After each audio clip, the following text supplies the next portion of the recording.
Yeah, this is Chris Rossetti along with Jess Quinn. It's the Coach and the Scribe, brought to you by the Rehab Centers with 6 locations, including in Brookville, Clarion, and Catania. You can reach them at 724-478-1501. Check them out online at therehabcenters.com. That's Centers, R-E, the Old English style. Jess, we just watched a great basketball game. Red Bank Valley had the big 14-point lead at halftime. Keystone comes all the way back, ties it at 38, and then Lauren Smith takes it hard to the rack with about 5 minutes to play, gives Red Bank Valley the lead back, and they're able to hold it at that point, get a big win in the KSAC South race. Just what did you see from both teams tonight? Just that, we talked at halftime that Red Bank really put a lot of pressure on Keystone, not really creating steals off their full court press, but it made Keystone play at a more frantic pace. I thought, Coach Alms, he did a great job at halftime coming out. They adjusted to it. They were hitting some shots and really brought the game in close, like you said. And then Smith, she just took it hard to the rim, and then Red Bank never looked back. Yeah, you've been there, done that. A lot of times you're down 14, you battle all the way back, and then you just kind of run out of gas. Is that kind of what you saw tonight? It is. In really the edge rebounding obviously went to Red Bank. And, when you're missing shots like Keystone was and they get the Red Bank, or Red Bank gets the rebound, you turn around and that really is deflating, because your shot's not falling and they've got girls that are really hustling, really doing a nice job on the boards. And then you got to come down and play defense. So it can be deflating. The other game that really meant a lot in the KSAC South tonight, Cranberry defeated Clarion 50-38. Cranberry still controls its own destiny in the South despite this win by Red Bank Valley. Cranberry has 2 games left. They have at Keystone on Friday night, and then they're at North Clarion the following Wednesday, the 12th, I think it is. If they win both of those games, they're going to win the South.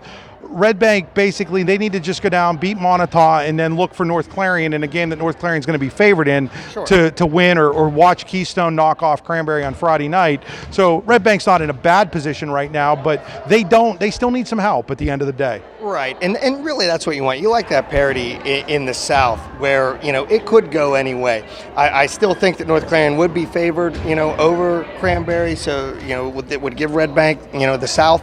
But you look at it, and it just makes things really, really interesting, from a spectator standpoint, whether, like me, like you, we don't have a dog in the fight, and it just makes things really, really interesting because you don't want to really run away with it at the end of the season. You like these games to mean something. What I'm really looking for is I'm looking for Montauk to beat Red Bank, Keystone to beat Cranberry, and create utter chaos with a 3-way tie with 3 losses. Yeah, what do you do then? Holy smokes. Well, there's a tiebreaker formula, and I've started to work on some of that, and I know I've shared some of that with the KSAC. Right. All of that, of course, is leading into that KSAC championship game at 6 o'clock on February 15th at the new Clarion University Tippin Gym, which I think a lot of people are looking forward to.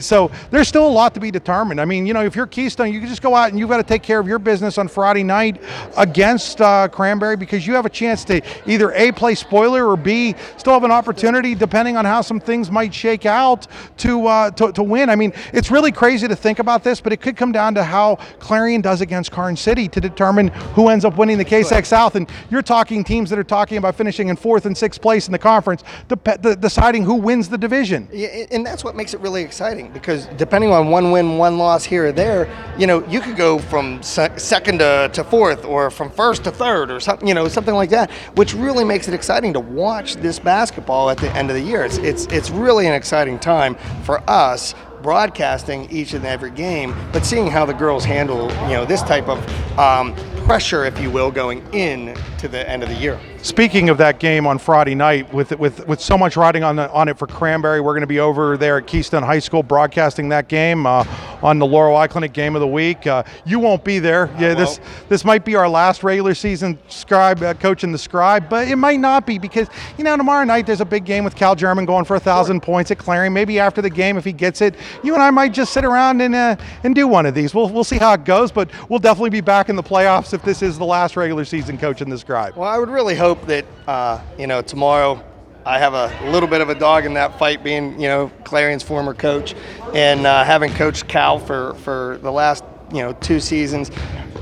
He works incredibly hard. He's so deserving. I really am excited for him. I'm proud of him. and Coach Fox and the Clarion Bobcat boys team.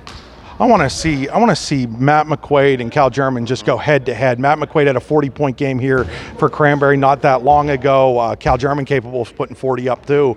I just want to see them go head to head and have one of those old-fashioned classic shootouts. Maybe not a whole lot of defense, but I want to see some high point numbers in that game. Well, depending on the McQuaid side, it would depend on if Skylar Rhodes is guarding him or not, because that might be, Skylar's a heck of an athlete, but if you look at Calvin, he is definitely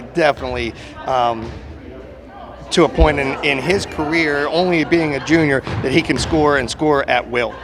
Well, Jess, that's it for tonight's Coach and the Scribe, brought to you again by the Rehab Centers with 6 locations, including in Clarion, Brookville, and Katanning. Reach them at 724-478-1501 or check them out online at therehabcenters.com. Also like them on Facebook.